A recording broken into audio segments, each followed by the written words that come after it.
माय माऊली नमस्कार. 18 पुराणातील एक पुराण श्रीलिंग पुराण अभिवाचन करत आहे. भाग 15. श्री गणेशाय नमः, श्री सरस्वते नमः, श्री गुरुभ्यो नमः, श्री कुलस्वामिनी देवताय नमः. अविघ्नमस्तु. ओम नारायणाय नमः, ओम नरोत्तमाय नमः, ओम श्री वेदव्यासाला नमस्कार करून प्रारंभ करते. अध्याय 67.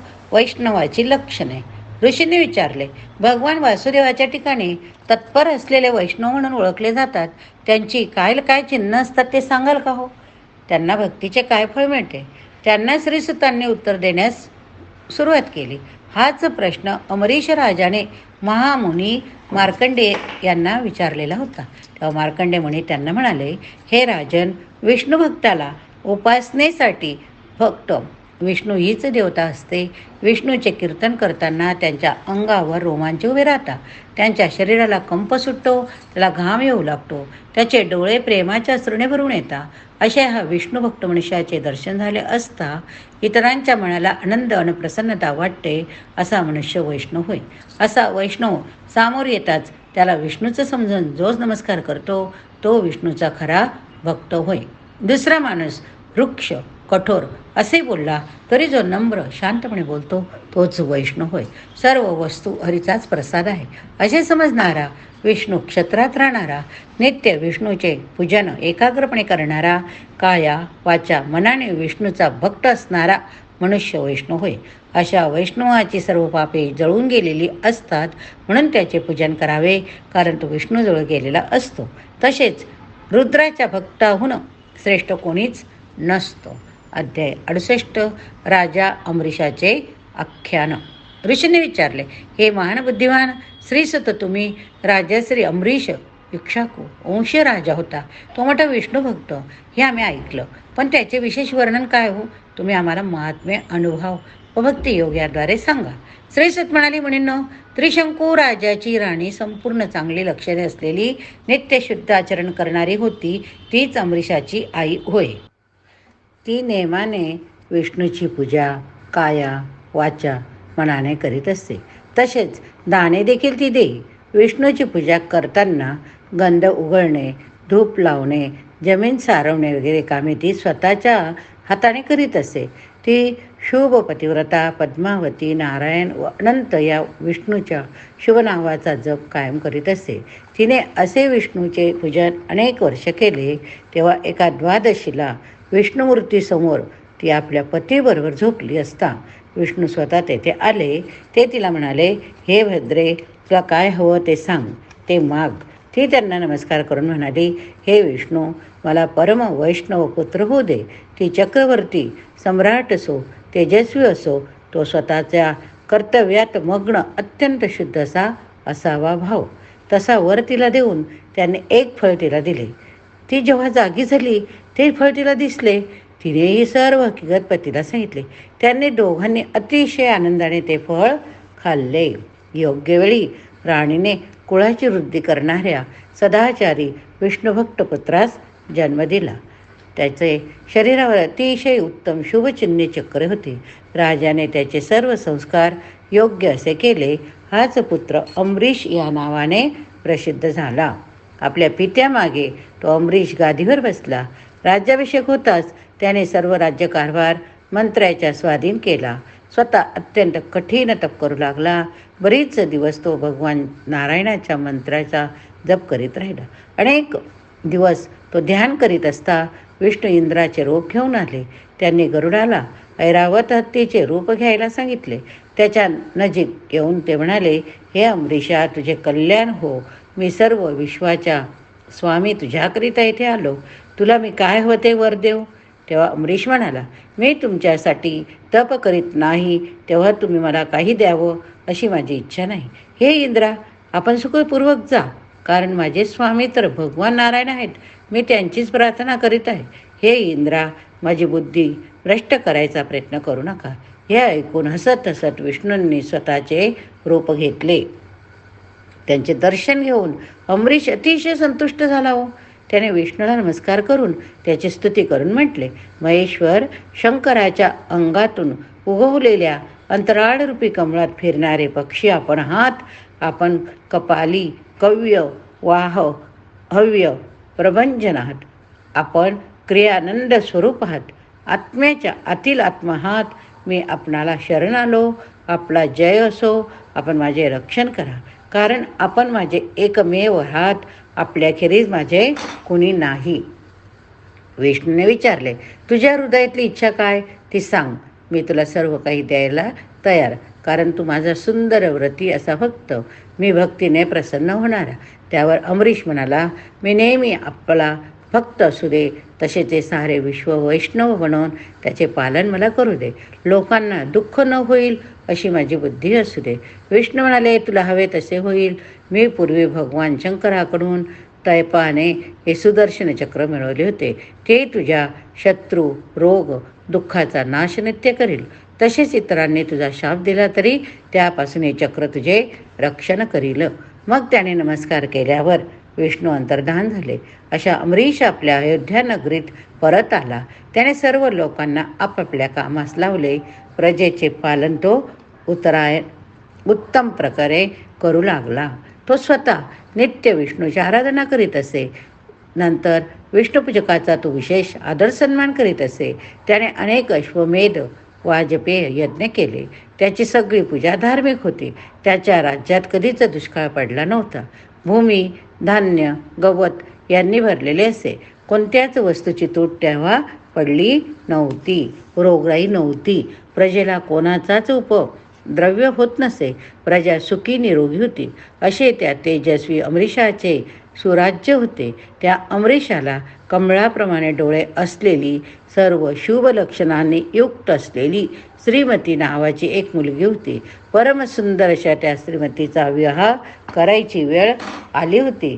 त्यावेळेस महामुनी नारद, महर्षी पर्वत हे दोघे अमरीशाकडे आले. अमरीशाने त्या दोघांना नमस्कार करून त्यांचे योग्य प्रकारचे पूजन केले. ढगामधील विजेसारखी प्रकाशमान सौंदर्य असणारी त्यांची कन्या त्यांना दिसली. तेव्हा त्यांनी, ती कोण असे राजाला विचारले. ही माझीच मुलगी श्रीमती असे राजाने सांगितले. नारदाने राजाला एका बाजूस घेऊन सांगितले की श्रीमतीशी विवाह करण्याची माझी इच्छा आहे, म्हणून ती मला हवी. त्याचप्रमाणे पर्वत मुनींनी देखील राजाला तसेच सांगितले की त्यांना श्रीमती हवी. त्या दोघांना प्रणाम करून अमरीश म्हणाला, माझे ऐकून घ्या. तुमच्या दोघांचीही माझ्या मुलीशी विवाह करण्याची इच्छा आहे, पण ती तर एकाशीच विवाह करू शकेल. तेव्हा मी काय करू? तुमच्यापैकी मी कुणाला तरी एकालाच श्रीमती देऊ शकेल. याकरिता मी तुमची आज्ञा पाळायला असमर्थ आहे. त्यावर ते दोघे मुनी म्हणाले, आम्ही उद्या येऊन काय ते सांगतो. असे म्हणून ते निघून गेले. नारद विष्णूकडे गेले. त्याच घडलेली सर्व हकीकत सांगितली. विष्णूची मदत मागितली. ते म्हणाले की पर्वत मुनींचा चेहरा माकडासारखा दिसेल असे करा, म्हणजे माझे काम होईल. मला श्रीमतीशी विवाह करता येईल. त्याचप्रमाणे पर्वत देखील एकटेच येऊन विष्णूला भेटले. त्यांनी मागणी केली की नारदाचा चेहरा वांद्र्यासारखा दिसू दे. विष्णूने दोघांनाही त्याचे काम करायचे वचन देऊन वाटेला लावले होते. विष्णू लोकाहून निघून दोघेही मुनी अयोध्येस आले.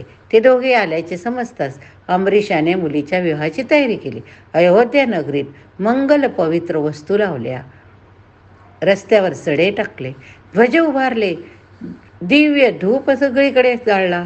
स्वयंवराचा मंडप देखील उंची कपडे, वस्त्रे, रत्ने वगैरे नटवला गेला. डागडागिन्यांचे शृंगारलेले श्रीमती तिच्या सख्या दाससिंह स्वयंवराच्या मंडपात आली.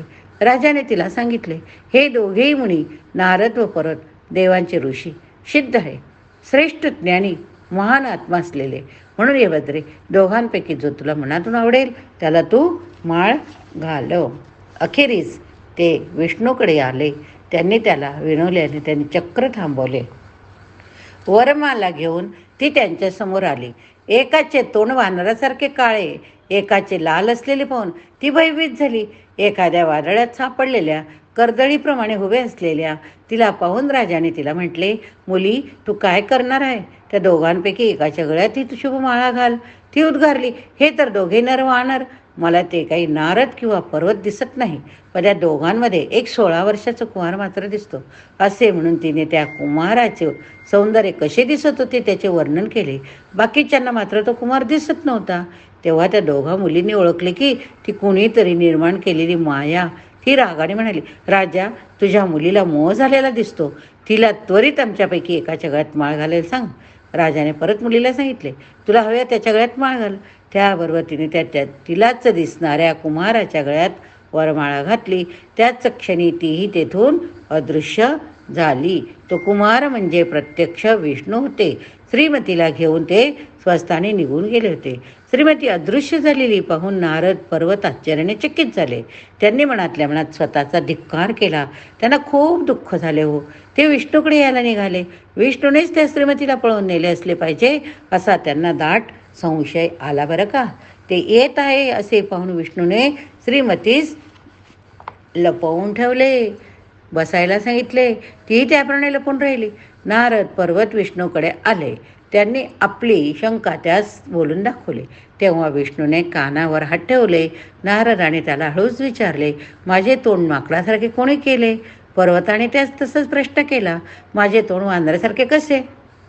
विष्णूने दोघांनाही मीच तसे केले असे उत्तर देऊन म्हटले, हे सर्व मीच तुमच्या सांगण्याप्रमाणेच केले, पण हा भाव तर काम होय आणि आपण तर मुनिवृत्तीचे आहात. विष्णूने तो कुमार कसा दिसत होता ते विचारले. त्या कन्येने वर्णन केले होते ते दोघांनी सांगितले. तेव्हा विष्णूने त्या कुमारातल्या त्याच्या स्वतःच्या दिसण्याला फरक त्यांना सांगितला. मी तो नव्हतोच असे म्हटले. शिवाय श्रीमती त्यांना विष्णूपाशी दिसली नाही. तेव्हा सर्व खेळ म्हणजे अमरीशाने केलेली आपली फसवणूक होय अशी समजूत करून ते दोघे परत राजाकडे गेले. त्यांनी त्याला शाप दिला, हा तम म्हणजे तामस गुण तुझ्या मागे लागेल. त्याच्या प्रभावामुळे तुला स्वतःला तू नीट समजणार नाहीस. त्या शापामुळे ती तम निर्माण होऊन अमरीशाकडे जाऊ लागला. त्याच क्षणी विष्णूचे सुदर्शन चक्र राजाचे संरक्षण करायला निर्माण झाले. त्यामुळे तम उलट फिरला, नारद पर्वताकडे येऊ लागला. सुदर्शन चक्रशे नारद पर्वताच्या मागे लागले. त्याच्या तावडीतून सुटण्यासाठी ते दोघे तिन्ही लोकातून पळत सुटले. श्रीमती मिळवायची इच्छा केली आणि त्यातून हे काय निर्माण झाले ते म्हणू लागले. अखेरीस ते विष्णूकडे आले. त्यांनी त्याला विनवाल्यावर त्याने चक्र थांबवले, तमाचे निवारण केले. विष्णू म्हणाले, श्रीमतीने पूर्वजन्मी फार तप मला वरण्यासाठी केले होते म्हणून मी तिचे हरण केले. भीती नष्ट झाल्याने नारद पर्वत विष्णूस नमस्कार करून तेथून निघून गेले. त्यांनी पक्की प्रतिज्ञा केली, आजपासून आम्ही दोघे पुन्हा कधीही कोणत्याही कन्येची इच्छा करणार नाही. अशा रीतीने परमशुद्ध झालेले ते दोघे मुनी योग ध्यानात गढून गेले. बऱ्याच कालाच्या ध्यानानंतर विष्णू आईची निंदा करत ते दोघे रुद्रभक्त बनले. अमरीश देखील अंती विष्णुलोकी गेला. ही कथा वाचणारा किंवा ऐकणारा पुण्यात्मा मायेचा त्याग करून अखेर रुद्रलोकी जाईल. अध्याय 69. अलक्ष्मीस योग्य ठिकाणे. ऋषींनी विचारले, ज्येष्ठा, अलक्ष्मीचा जन्म कसा झाला बरे? त्यावर श्रीसूत सांगू लागले, प्रभू नारायणाने लोकांना मोहन करण्यासाठी जगाचे 2 भाग केले. त्याने वेद, धर्म, विद्वान लोक, श्रेष्ठ पद्मावती असा एक भाग केला. दुसरा भाग म्हणजे ज्येष्ठा, अशुभा, अलक्ष्मी, अधर्म लोक, अधर्म वेद नसणारा असा होय. भगवंताने प्रथम अलक्ष्मीची निर्मिती केली, त्यानंतर लक्ष्मीची केली. म्हणून अलक्ष्मी ज्येष्ठा मोठी होय. अमृत मिळण्यासाठी क्षीरसागर देवदानवांनी घुसळला. तेव्हा ती हलाहल विषानंतर समुद्रातून बाहेर आली. तिच्या नंतर लक्ष्मी बाहेर आली. दुसह नावाचे ऋषी होते. त्यांनी अलक्ष्मीस विवाह केला. ते तिच्यासह राहू लागले. तिला घेऊन ते वनामध्ये राहत होते. त्या भयंकर वनात ते तप करीत होते. नंतर त्या वनात ते मोठे तप करीत असताना मी तिचा स्वीकार केला तरी तिने माझा स्वीकार करू नये अशी त्यांनी प्रतिज्ञा केली. तेथे एकदा मार्कंडे ऋषी आले. त्यांना प्रणाम करून विचारले, माझी पत्नी माझ्यासह कशी राहणार नाही? तिच्याबरोबर मी कसे वागू? मी कोठे राहू, कोठे नको ते कृपया सांगा. मार्कंडे म्हणाले, अशुभयुक्त वाईट कीर्ती सर्वत्र दुसह असते. आता तू कोठे जाऊ नये ते मी सांगतो. जेथे रुद्राचे भक्त भस्म लावणारे लोक राहतात तेथे तू कधीच जाऊ नये. जेथे विष्णू आणि शंकराच्या नावाने जप होतो, लोक विष्णू आणि शंकर यांना नमस्कार करतात, त्यांचे कीर्तन करतात, ते लोक कोणतेही असले तरी त्यांच्याकडे तू जाऊ नये. ज्यांच्या घरी यज्ञ, मंत्राचा घोष, वेदांचा अभ्यास होतो, तसेच जेथील लोक आपल्या कामात मग्न असतात अशा ठिकाणाहून तू दूरच राहा. ज्यांच्या घरी अग्निहोत्र असते, शिवलिंगाचे पूजन होते, अशा पापरी ठिकाणी तू जायला नको. जेथे विद्वान, गायी, गुरु, अतिथी यांचे पूजन होते तेथे तू जाऊ नको. दुसरं म्हणाले, मी कुठे जाऊ, मी कुठे जाऊ? तेव्हा ते म्हणाले, जेथे विद्वान, गायी, गुरु, अतिथी कधीच येत नाही, जेथील नवरा बायको नेहमी भांडत असतात, तेथे तू निर्भयपणे जा. रुद्राची जेथे निंदा होते तेथे तू जा. जेथे कोणत्याही देवांची भक्ती होते, केली जात नाही, तेथे तू जा. जेथे वेदमंत्राचा घोष होत नाही, देवगुरु यांची पूजा होत नाही, तेथे तू जा. जेथील लोक अतिथीचा सत्कार करीत नाहीत, तसेच ज्या घरात मुले वगत असतानाही त्यांना न देता लोक खातात, तेथे तू नेहमी जात जा. पायी निद्रेची लोकांच्या घरी, निर्दयी लोकांच्या घरी काटेरी वृक्ष असतील तेथे तुला राहायला हवे. जेथे चांगले झाडे लावलेले नसतील तेथे तू जायला हरकत नाही. जेथे काली, डाकिनी, भैरव, सैन्याशाची नग्नमूर्ती असेल, त्यांची पूजा होत असेल, तेथे तू जावे. जेथील लोक जेवण झोप घेताना देखील देवाचे नाव घेत नाही, तेथे तुझा निवास असावा. दांभिक, नास्तिक, मूर्ख लोकांच्या घरी तू गेलास तरी हरकत नाही. स्नान न करणारे, अमंगल, भ्रष्ट, सर्व काही खाणारे, मळके कपडे घालणारे, अस्वच्छ, संध्याकाळच्या वेळी खाणारे, खाणे पिणे अतिशय जास्त असलेले, जुगार खेळणारे, वाद घालणारे, दुसऱ्याचे धन लुबाडणारे, मद्यपान करणारे, मांस खाणारे, दुसऱ्याला स्त्रियावर प्रेम करणारे, संध्याकाळी किंवा दिवसा मैथून करणारे, रजस्वाला स्त्री भोगणारे, वाचीकरण करणारे, पवित्र ठिकाणी मैथून करणारे, अधम लोक जेथे राहतात तेथे तू व तुझी पत्नी दोघे आनंदाने राहा. असे म्हणून ते मार्कंडेय अदृश्य झाले. त्यांच्या सांगण्याप्रमाणे योग्य ठिकाणी जाऊन दुसर राहू लागले. पुढे एकदा ते दोघे एका तलावाच्या काठी असलेल्या पिंपळाजवळ गेले. आपल्या पत्नीस तो म्हणाला, हे अलक्ष्मी, तू या झाडावर थांब, मी रस्ता तळाला जातो, तेथे मी आपल्या राहण्यास योग्य असा जागा शोधतो, लगेच तुझ्याकडे परत येतो. असे म्हणून दुस निघून गेला.